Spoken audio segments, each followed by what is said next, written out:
cufflinks, eyes scanning the empty chairs before landing on me. Adira, he said, voice soft but edges sharp. Just wanted to say personally, take all the time you need for your healing process. His pause was deliberate. The team can manage without you. We don't actually need you back. The words penetrated deeper than my grief.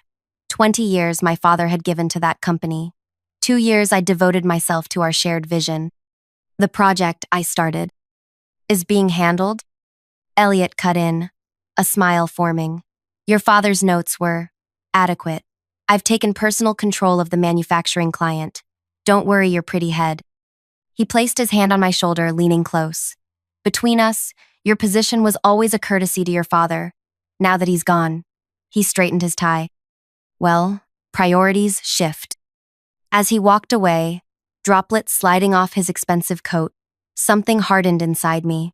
Through tears, I watched him slide into his luxury car, already on his phone, laughing. I placed my hand on Dad's casket. I promise, I whispered. They'll learn exactly how much they need me. Before I share how I dismantled an entire company's leadership with nothing but my father's teachings and pure determination, hit that subscribe button. Because what happens next proves that sometimes, revenge isn't just sweet, it's necessary. My name is Adira Levente, and until 2 months ago, I was the youngest systems architect at Bluecrest Engineering Consultancy. My father, Leo Levente, had been their genius problem solver for 2 decades, the quiet mastermind who turned failing industrial systems into profit machines. I'd grown up watching him sketch designs at our kitchen table, falling asleep to his gentle explanations of fluid dynamics and optimization algorithms.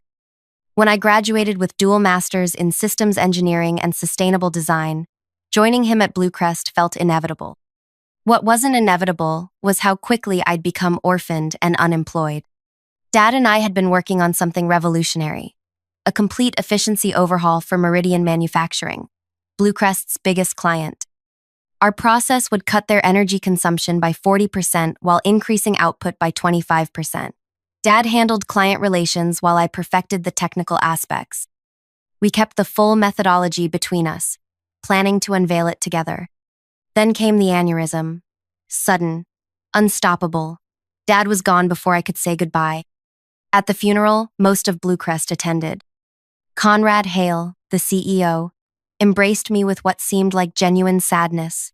Your father was irreplaceable, he'd said, but your family now. Only his son Elliot didn't bother with pretense. The rain-soaked confrontation by my father's casket revealed his true intentions.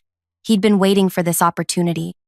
I took 1 week off, just 7 days to bury my father and process my grief. When I returned to the office, my keycard access had been downgraded. My project files had been moved. My desk had been relocated to a corner workstation near the supply closet. Temporary adjustments, the office manager explained nervously. Direct orders from Operations Director Elliot. I stared at my new desk, devoid of the research materials I'd spent months compiling. My throat tightened, but I refused to give them the satisfaction of seeing me break. I'd barely settled when my computer pinged with a calendar invite. Project reassignment meeting, 11 a.m. In the glass-walled conference room, Elliot sat at the head of the table, though his father technically outranked him. Conrad looked uncomfortable but remained silent as Elliot outlined the new direction. In light of recent personnel changes, Elliot said, not even looking at me, we've restructured project assignments. Adira, you'll be handling documentation and support for the Northeast regional clients. Documentation, support, busy work that any junior engineer could handle. The Meridian project? I asked, keeping my voice steady. I'll be taking the lead, Elliot replied. Your father left extensive notes, and I've been studying the industry for years. The client needs stability and seniority now. Stability and seniority, from someone who'd never once set foot on a manufacturing floor. With respect, I said carefully, that system design isn't complete. Dad and I were developing a proprietary approach which is documented in the company files, Elliot interrupted. It's intellectual property of Bluecrest, not the Levente family. Conrad cleared his throat. Adira, we value your contributions, but Elliot makes a valid point. Meridian represents 40% of our annual revenue. We can't risk any hiccups. I understood then.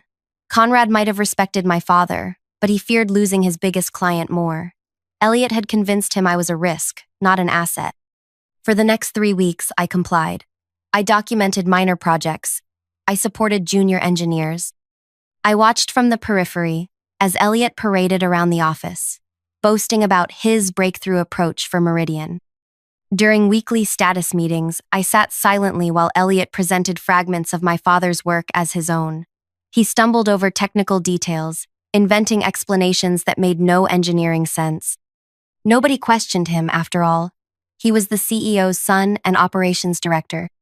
What Elliot didn't know was that my father and I had designed the system with deliberate interdependencies. Without understanding the core algorithm, which wasn't in any of the notes, the entire system would fail catastrophically under real-world conditions. The deadline approached for Meridian's final presentation. They required proof of concept before signing the 8-figure contract renewal. With unearned confidence, Elliot promised to deliver a complete implementation plan within 2 weeks. I stayed late every night, ostensibly catching up on my assigned documentation. In reality, I was tracking Elliot's progress through the shared project management system. He was building a house of cards using only half the blueprint. On a rainy Tuesday evening, exactly 1 month after my father's funeral, my phone rang with an unknown number. "Is this Adira Levente?" a woman's voice asked. "Speaking. This is Talia Reeves, chief engineer at Meridian Manufacturing. Your father and I worked closely for years." My heart stuttered. "Yes, I remember. He spoke highly of you." "Something feels off about the proposal we're getting from Bluecrest," she said bluntly. "The approach being presented doesn't align with what your father described to me. He always mentioned your brilliance and how you two were revolutionizing the entire methodology." I gripped the phone tighter. "Did you speak with Elliot about your concerns?" "I tried. He dismissed them as technical details to be addressed later. Our CEO is getting nervous. We're making a massive investment here." A pause stretched between us. "Would you be willing to review our requirements directly?" she finally asked. "Off the record, of course." I closed my eyes, calculating risks and possibilities. "Send them over. I'll need access to your current system schematics as well." For the next 3 days, I barely slept. At my small apartment kitchen table, the same one where my father had taught me everything I knew, I built a complete implementation plan from scratch. I incorporated all the innovations my father and I had developed, plus refinements I'd been working on since his death. My proposal would save Meridian nearly 15% more than what Bluecrest had originally promised. I highlighted critical flaws in Elliot's approach, showing precisely where and how it would fail under operational conditions. On the 4th day, I sent the completed proposal to Talia with a simple message. "This is what my father and I envisioned. Use it however you see fit." She replied within hours, "Can you be at our headquarters Friday morning? Our CEO wants to meet you." I called in sick to Bluecrest on Friday. Instead of resting at home, I put on my best suit, the one I'd worn to my job interview with my father beaming proudly beside me, and headed to Meridian's headquarters. Talia met me in the lobby. "They're all upstairs," she said, "including the Bluecrest team." My stomach tightened. "They don't know I'm here." "No," she confirmed. "Our CEO, Naomi, wanted to see how their presentation played out first. You'll sit in the back. Don't say anything until we signal you." The boardroom was massive, with Meridian executives lining one side and the Bluecrest team, Conrad, Elliot, and 2 senior engineers, on the other. I slipped into a chair in the corner as Elliot stood to begin his presentation. He looked every inch the successful executive in his tailored suit, hair perfectly styled, expression confident. For nearly 40 minutes, he outlined what he called our innovative approach, fragments of my father's work cobbled together with standard industry practices. When the technical questions began, his facade cracked. He fumbled explanations, contradicted earlier statements, and grew increasingly defensive. "This cooling subsystem," Meridian's production director pointed out, "seems insufficient for your projected throughput." That's a minor calibration issue," Elliot stammered. "We'll adjust during implementation." And these efficiency projections, another executive noted, they don't align with the energy inputs you've outlined. Conrad jumped in to help his son. We assure you, all calculations have been triple verified by our team. That's when Naomi Lin, Meridian's CEO, raised her hand, silencing the room. She was a small woman with commanding presence, her silver-streaked hair pulled back in a precise bun. We've reviewed an alternative proposal, she announced, nodding to her assistant who began distributing copies to everyone in the room. My proposal. This addresses our actual needs and delivers significantly greater efficiency gains. The room fell silent as everyone flipped through the detailed document. Conrad's face drained of color as he recognized aspects of the design that went far beyond what they had prepared. We've decided to work directly with the author, Naomi continued, turning toward the back of the room. Ms. Levente, would you care to join us at the table? Every head swiveled toward me as I rose from my corner seat. Elliot's expression transformed from confusion to rage as I walked to the front of the room. This is highly inappropriate, Conrad sputtered. Adira is our employee. Any work she's done belongs to Bluecrest. Actually, Naomi replied coolly, Ms. Levente developed this on her own time, using our proprietary data that we shared directly with her, at our request. But ownership isn't the issue here. She smiled thinly. We're also acquiring controlling interest in your consultancy to ensure proper implementation. Conrad paled further. Acquiring? That's impossible. We're not for sale. Your minority shareholders disagree, Naomi replied. We've already secured their support. They're quite concerned about the company's direction since Leo Levente's passing. The truth dawned on Conrad's face. Those minority shareholders were retired engineers who had worked alongside my father for years, people who had watched Elliot's rapid rise with growing concern. This is corporate theft, Elliot hissed, glaring at me. You can't just… It's business, Naomi cut him off. Your business, which has consistently delivered excellence until recently. We aim to restore that excellence. She turned to me. Adira will lead the implementation as Meridian's representative. The meeting ended abruptly after that. As everyone filed out, Elliot blocked my path, his face contorted with anger. You planned this all along, he accused. You manipulated.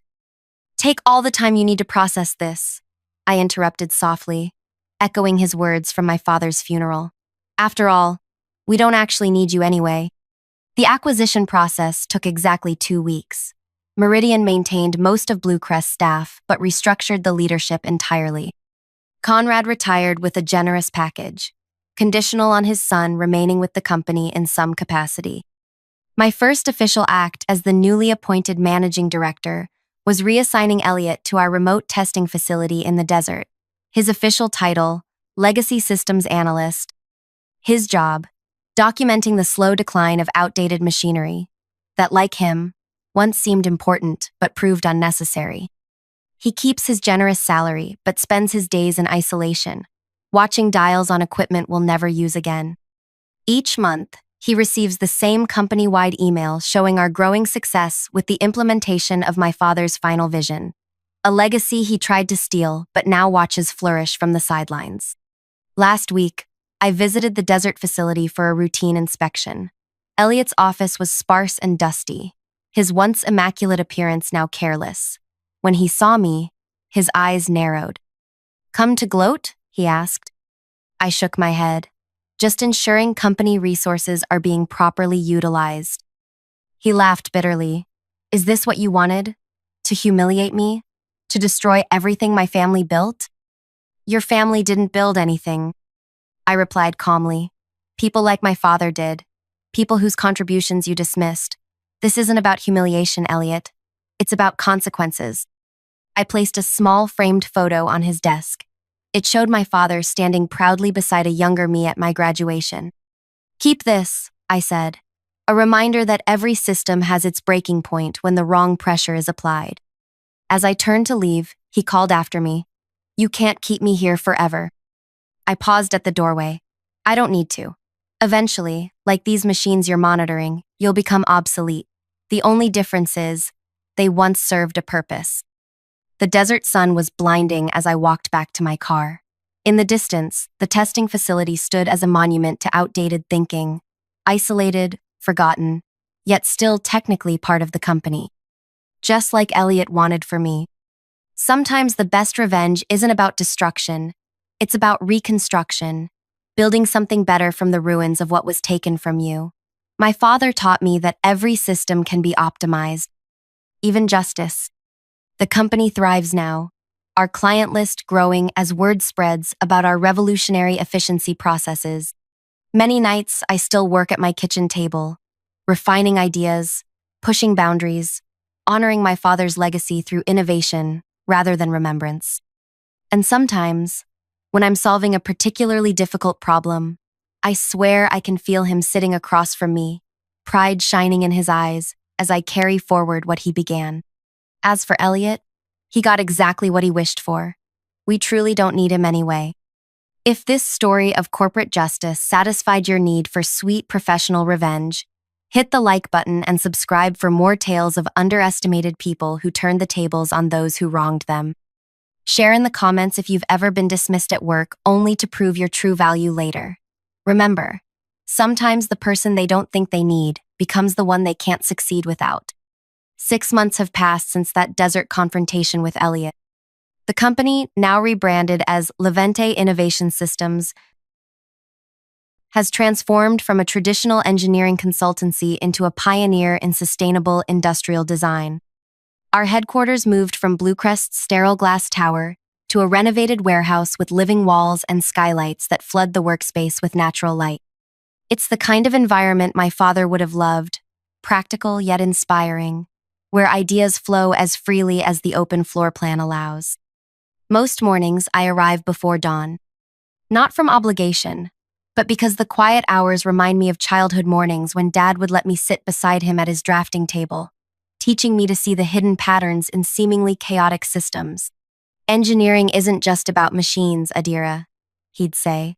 It's about understanding the spaces between components, how things connect, how energy flows.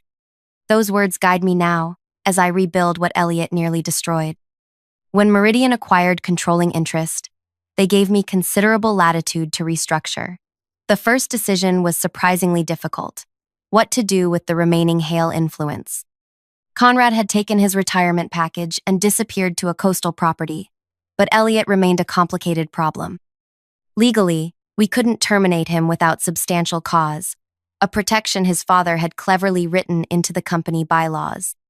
The desert reassignment was the compromise that satisfied both Meridian's leadership and my own sense of justice. What I didn't anticipate was how quickly Elliot's exile would become industry gossip. Former clients called, curious about the leadership change. Competitors reached out with partnership offers, sensing opportunity in the transition. Every conversation eventually circled to the same question: what happened to the Hales? I developed a standard response. Conrad retired to pursue personal interests. Elliot remains with the company in an analytical capacity. The truth was more complex. Elliot's monthly reports from the desert facility arrived with clockwork regularity, detailed, thorough, and completely useless. He documented the degradation rates of obsolete machinery with the precision of someone who recognized he was performing the same analysis on his own career trajectory. 3 months into his assignment, he requested a transfer back to headquarters. On what basis?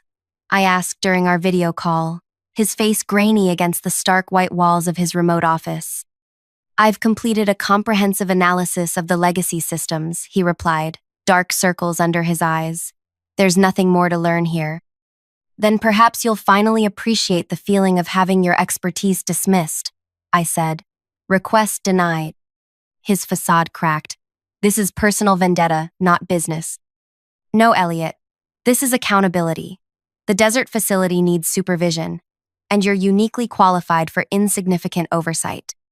After ending the call, I sat in my office, my father's former office, feeling hollow despite having delivered what should have been a satisfying rebuke.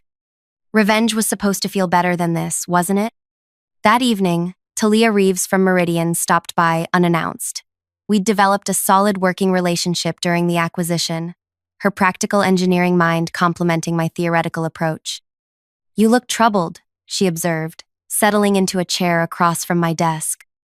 Just tired, I deflected. Liar, she smiled. I knew your father for 15 years. He had the same expression when wrestling with an ethical problem rather than a technical one. I sighed. It's Elliot. The Desert Prince? What's he done now? Nothing. That's almost the problem. I explained our conversation and my lingering discomfort. Talia listened without interruption, then asked, "What would Leo do?" The question stopped me short. My father, for all his genius, had never been vindictive. He solved problems. He didn't create them. He wouldn't have sent Elliot to the desert in the first place, I admitted. Probably not, Talia agreed. But Elliot isn't you, and he's certainly not Leo. Some people only learn when consequences affect them directly. And some never learn at all, I said. True, but that's not your responsibility. Your responsibility is to the company, the clients, and your father's legacy. Does keeping Elliot in exile serve those priorities? I didn't have an immediate answer, which was answer enough. The next day, I called our head of product development, Preena Anand, a brilliant engineer who'd worked alongside my father for a decade. She had declined Elliot's offers of promotion multiple times during his brief leadership, preferring to remain focused on technical challenges rather than politics. I need your honest assessment, I told her. Is there any role here where Elliot could contribute without causing damage? Preena considered the question carefully. He's not without skills. His business degree and connections were useful for client acquisition. He just shouldn't be anywhere near actual engineering decisions or personnel management. So client liaison, perhaps? With strict limitations and oversight, she cautioned, and nowhere near Meridian or our other major accounts. I spent the weekend redesigning our organizational structure, creating a narrowly defined role that would utilize Elliot's business background while minimizing his potential for disruption. The position, Director of Legacy Client Relations, would focus on maintaining relationships with smaller, established clients whose projects required minimal innovation. On Monday morning, I called the desert facility. "Pack your things," I told a surprised Elliot. "You're being reassigned to headquarters, effective next week." His suspicion was immediate. Why the sudden change of heart? Not a change of heart, a strategic realignment of resources. When he returned, the change in him was striking. The desert sun had weathered his once smooth face, and his designer clothes hung loosely on his frame. The smirk that had once seemed permanently affixed was gone, replaced by cautious watchfulness. His new office was small but functional, positioned far from both the engineering department and executive row. His first day back, I called him in to establish ground rules. "Your responsibilities are clearly outlined in this document," I said, sliding a folder across my desk. "You'll handle relationship maintenance for the clients listed in Appendix A. You will not make technical promises, modify existing agreements, or initiate contact with any client not on your assigned list." He flipped through the pages, a muscle twitching in his jaw. "This is busy work, glorified customer service." "This is opportunity," I corrected. "More than you offered me at my father's funeral." His eyes met mine, a flicker of something, perhaps recognition, passing through them. "I underestimated you." "A common mistake. One I won't make regarding you." I stood, indicating our meeting was concluding. "Quarterly performance reviews will determine any expansion of your responsibilities. Until then, these boundaries are non-negotiable." As he turned to leave, I added, "Elliot, the company name has changed to Levante Innovation Systems. Please ensure all your communications reflect that." The symmetry wasn't lost on him. His family name erased from the company, just as he'd tried to erase my family's contributions. Over the next few months, something unexpected happened. Elliot excelled within his limited role. The clients on his list reported positive interactions. His reports were thorough and timely. He arrived early, left late, and kept to himself. Preena noticed it first. "He's actually trying," she remarked during our weekly leadership meeting. "His client satisfaction metrics are impressive."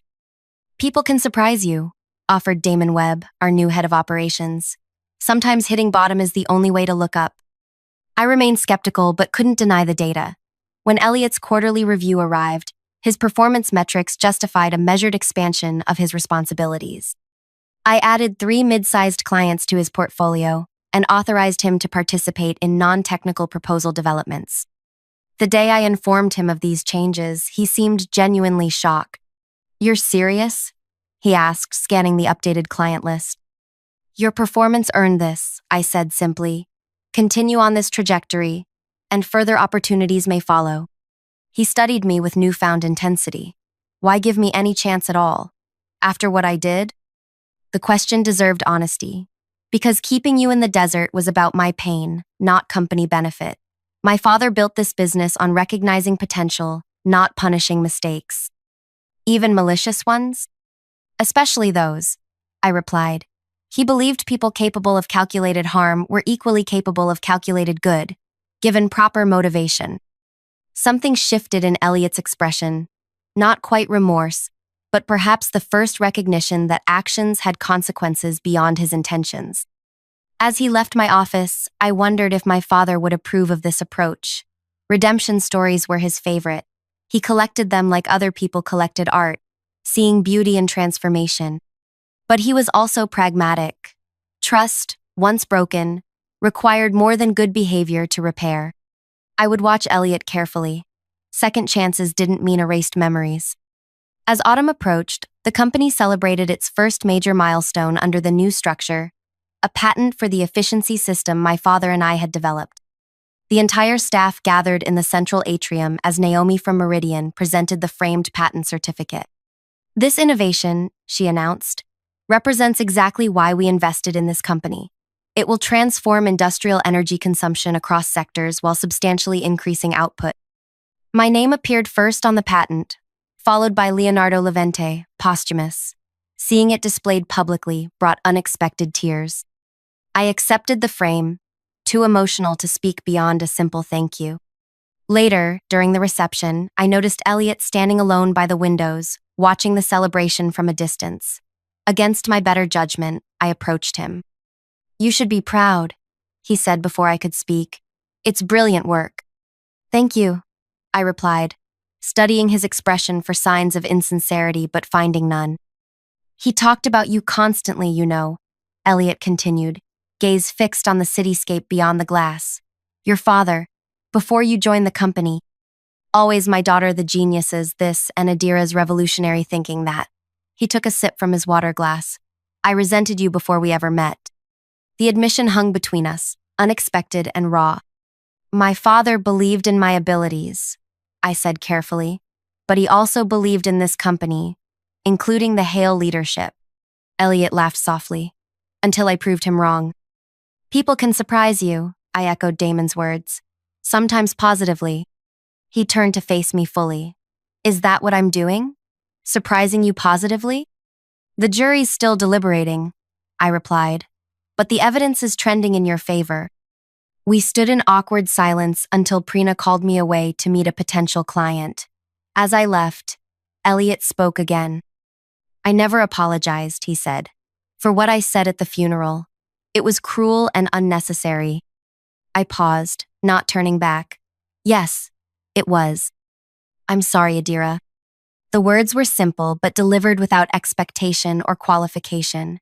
I nodded once in acknowledgement before rejoining the celebration, unsure what to make of this new development. That night, alone in my apartment, I pulled out my father's journal, a leather-bound book filled with his observations and insights. I'd been reading it gradually since his death, each entry like having a new conversation with him. The passage I turned to seemed eerily relevant. Engineering Principle 17. Resilience isn't about resisting change, but about incorporating it. The most durable systems are those that can transform external pressures into internal strengths. This applies to people as much as machines. I ran my fingers over his neat handwriting, wondering if he somehow knew I would need these words. Was my willingness to give Elliot a conditional second chance a sign of resilience or weakness? Was I transforming pressure into strength, or simply setting myself up for another betrayal? The company continued its upward trajectory through winter. We secured 3 major new clients, expanded our research division, and broke ground on a testing facility, that would allow us to prototype large-scale implementations. Elliot maintained his solid performance, gradually earning limited trust among the staff. In January, an unexpected opportunity arose. A struggling manufacturing conglomerate, Westerly Industries, approached us about potential acquisition. They had fallen behind technologically but possessed valuable production capabilities and client relationships. If structured correctly, acquiring them would position Levante Innovation as an end-to-end solution provider. After initial analysis, I called a leadership meeting to discuss the possibility. To everyone's surprise, I included Elliot. "You've worked with several of their subsidiaries," I explained when questioned privately by Damon. "Your insight could be valuable." The meeting lasted hours, with detailed financial and operational assessments. Throughout the discussion, Elliot remained thoughtfully engaged, offering measured contributions without overstepping. When the conversation turned to acquisition strategy, he raised his hand, a gesture so uncharacteristically humble for the formerly arrogant executive that it momentarily silenced the room. "I have a suggestion," he said cautiously, "but it involves specialized knowledge I gained working with my father." All eyes turned to me. "Go ahead," I nodded. Westerly's ownership structure includes a complicated trust arrangement established by the founder. There's a specific approach to acquisition that would minimize tax implications while protecting their existing pension obligations. He outlined a sophisticated transaction structure that addressed several concerns we'd been debating. When he finished, Prina spoke first. "That's actually brilliant. It's similar to how we acquired Rollins Engineering 6 years ago," Elliot explained. "Few people remember that deal since it was relatively small, but the structure created a template." I studied him across the conference table. "Would you be willing to lead the financial structuring team for this acquisition? Working alongside Damon, of course." The offer clearly surprised him. "You'd trust me with that level of responsibility?" "Trust is earned incrementally," I replied. "Consider this an increment." Over the next month, Elliot worked tirelessly on the acquisition strategy. His knowledge of corporate finance proved genuinely valuable, and his approach remained collaborative rather than controlling. When complications arose, as they inevitably do in complex transactions, he navigated them with unexpected grace. The day we finalized the Westerly acquisition, the leadership team gathered in my office for a small celebration. Champagne was poured, congratulations exchanged. Elliot remained somewhat apart from the group until I deliberately brought him into the conversation. "This structure will save us millions in integration costs," I acknowledged. "Well done." He accepted the compliment with a nod. "It feels good to build something rather than—" He trailed off. "Rather than tear it down?" I finished for him. "Yes," he admitted quietly. "I've been reflecting on that a lot lately." After the others departed, Elliot lingered. "Can I speak with you privately?" I gestured to the chair across from my desk. "Of course." He sat but seemed to struggle finding words, a rare occurrence for someone once so glib. "I've received a job offer," he finally said. "CTO position at a startup across the country. The founder is an old business school classmate." This was unexpected. "I see. When would they want you to start?" "Next month. But I wanted to discuss it with you first." "Why?" "You don't need my permission to pursue other opportunities." He leaned forward. "Because I don't know if I should take it. Part of me thinks I should stay and continue rebuilding what I damaged. Another part thinks you'll never fully trust me again. Nor should you. And a fresh start might be best for everyone." His candor was disarming. The Elliot who had whispered cruel words at my father's funeral would never have shown such self-awareness. "What do you want, Elliot?" I asked. "Not what you think you should do, or what others might want. What do you want?" He considered the question carefully. "I want to prove to myself more than anyone that I'm not the person who did those things, that I can create value without stepping on others." "And do you need to leave to do that?" "I don't know," he admitted. "What do you think?" I thought about my father's journal, about resilience and transformation. "I think running from your mistakes is easier than facing them daily. I also think people deserve the chance to redefine themselves."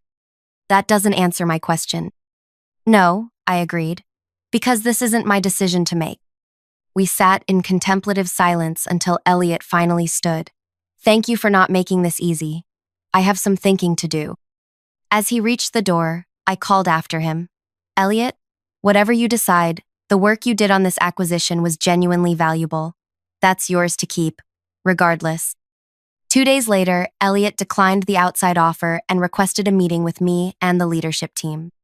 He presented a proposal for a new division focused on corporate restructuring and integration, leveraging the expertise he demonstrated during the Westerly acquisition. This could be a significant revenue stream, he explained. Many companies need transformation but lack the engineering and financial expertise to execute it properly. The team's response was cautiously positive. We approved a pilot program with Elliot as director, reporting directly to Damon with appropriate oversight mechanisms. As the meeting concluded, I felt a strange sense of completion. The company was thriving, expanding in directions my father would have approved. Elliot was channeling his ambition into constructive pursuits, and I had found a way to honor my father's legacy while creating my own path forward. That evening, I visited my father's grave for the first time since the funeral. The headstone was simple granite, engraved with his name, dates, and the phrase he'd often repeated, "Between every action and reaction lies opportunity." I placed fresh flowers beside it and sat on the small stone bench. "I did it, Dad," I said softly. "I protected what you built and made it stronger. But I did something else too." I paused, organizing my thoughts. I learned that revenge isn't always about destruction. Sometimes it's about reconstruction, building something so much better that the past becomes irrelevant. A gentle breeze rustled the trees overhead, and for a moment, I could almost hear his laughter, the way it would bubble up from deep in his chest when something delighted him. "Elliot's still there," I continued. "Not because I need him, but because pushing him away would have made me more like him than myself. You always said the true measure of a system is how it handles unexpected inputs. I think we're handling them pretty well." As twilight deepened around me, I felt a weight-lifting grief, transforming into something lighter, more sustainable. My father was gone, but his wisdom remained, embedded in the company that now bore our name and in the principles that guided my decisions. The rain that had poured during his funeral was now nourishing new growth. The cruel words spoken beside his casket had led to a complete transformation of the company he loved. And the daughter he believed in had proven herself more capable than even he might have imagined. Some might call it justice. Others, karma. I prefer to think of it as simply good engineering, identifying structural weaknesses, applying appropriate pressure, and rebuilding stronger than before.